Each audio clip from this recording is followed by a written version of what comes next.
Assalamualaikum. Today our group member will do lab experiment master cylinder, which are inspection, removal and refitting. This lab activity will be enrich our knowledge of inspection to the condition of vehicle master cylinder. We are required to inspect and replace the part of the master cylinder assembly. Our group members consist of 5 people, which is me, Muhammad Adib, Muhammad HAFIZZUDDIN, Muhammad FAIZ, Muhammad Adi and AIMAN bin ELIAS. First thing first, we learn there are few parts of the master cylinder. There are about 14 parts that come with the master cylinder, from the cap to the brake line port. Every part is crucial and important on making the master cylinder system. Next, we move to the procedure and work process activity during the lab. Firstly, we must remove the C-grip at the front. After removing the C-grip, our team found out that the piston is stuck inside the body of master cylinder.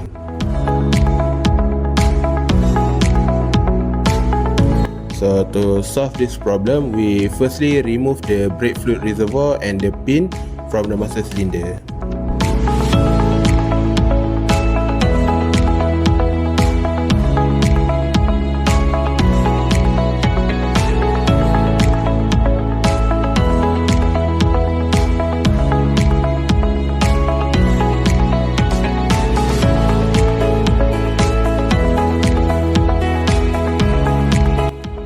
So because the piston and master cylinder were stuck together, we decided to use a screwdriver to push the piston and apply some grease to the inner surface of master cylinder.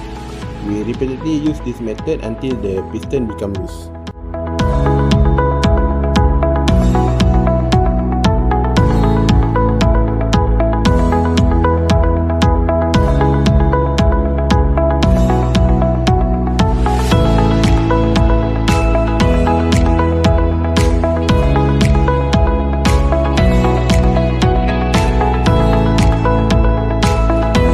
After that, we remove the piston from the master cylinder by tapping it against a flat surface. We also use the same method to remove the second piston.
So this is the condition of the two pistons inside the master cylinder body.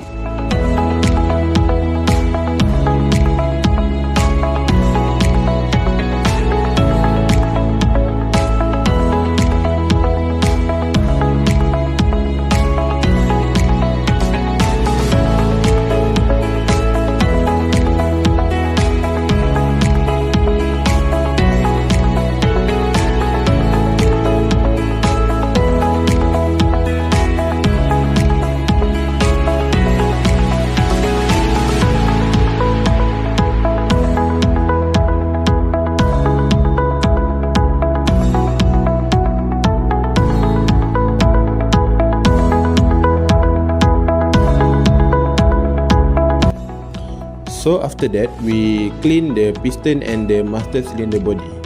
We also sanding the inner part of the master cylinder body using the sandpaper to remove the rust.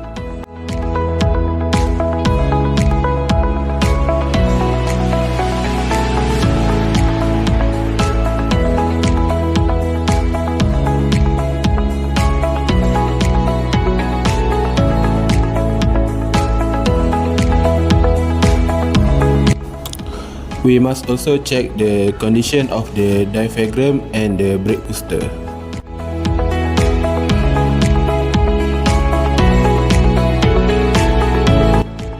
We then measure the push rod end length after and before the push. After the inspection, we reassemble back the master cylinder.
During the activity, we can find the condition of the master cylinder. The first part of condition we look is the inner surface of master cylinder. The condition is scratched and corroded. Second, the primary and secondary piston. The piston are in rusted condition, so we need to clean it after inspection. Third, the diaphragm. The diaphragm are in good condition. They are not just and are still flexible, that can still be using. The fourth item is brake booster, also in good condition. The fifth item, O-ring. The O-rings then can be reused because there are no leaks. Lastly, push rod end. Before we do the inspection, the condition is severely worn, and after that we clean it and polish it so it can be used again.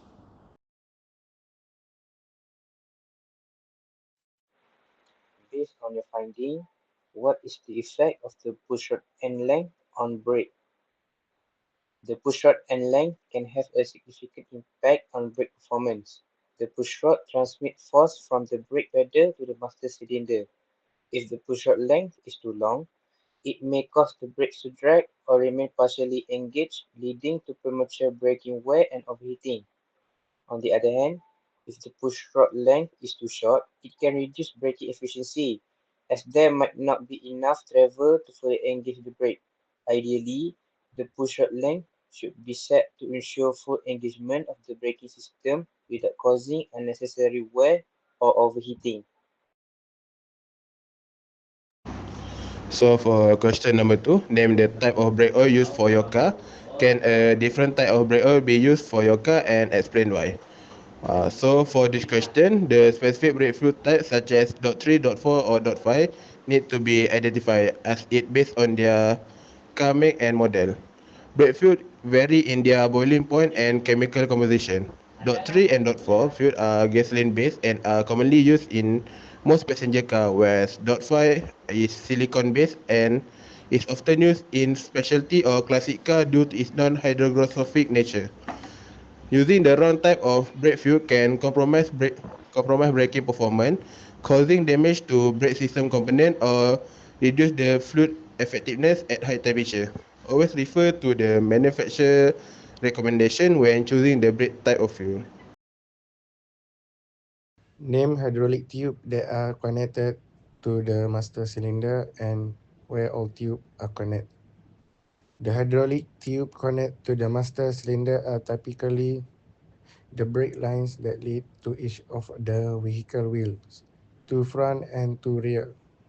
This tube distribute hydraulic pressure from the master cylinder to the brake calipers or wheel cylinder at each wheel, allowing the braking force to be evenly applied. The master cylinder usually has spot for these brake lines, which then lead to each wheel braking mechanism, ensuring balanced braking performance. What is the function of the diaphragm? The diaphragm in the braking system, often part of the brake booster, assists with applying force to the master cylinder. In a vacuum assist brake booster, the diaphragm creates a vacuum that amplifies the force exerted on the brake pedal, making it easier to apply the brakes with less physical effort. The system increases braking power and improves driver control over braking force, particularly beneficial in larger or heavier vehicles. There are a few conclusions that can be made.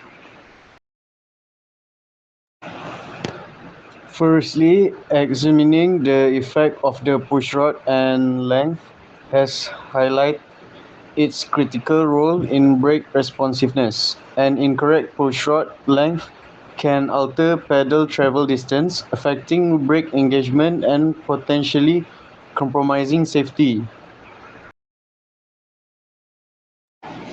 Secondly, we discuss the type of brake oil used in the system.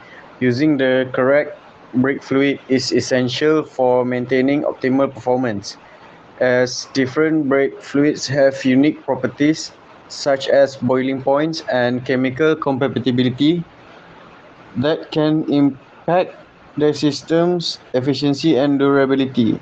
Changing to a different type without compatibility could result in reduced braking effectiveness or damage to the brake system components. Thirdly, we identified the hydraulic tubes connected to the master cylinder, learning how each one directs fluid to a specific area of the braking system to generate the necessary pressure for stopping power.